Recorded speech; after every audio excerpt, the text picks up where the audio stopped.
So I'm here with Roland Anderson from Prytech.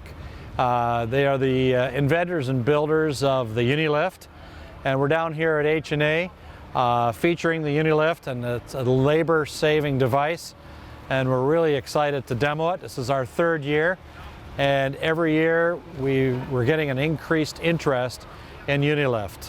Roland, can you tell me how long has the Unilift been around in Europe? About 10 years. We started producing it 10 years ago. 10 years ago. And how many units do you figure are out in the European countries to date, approximately? We produce about 100 machines per year, and done that for a couple of years, so that should be close to 700-800 units out running in Europe.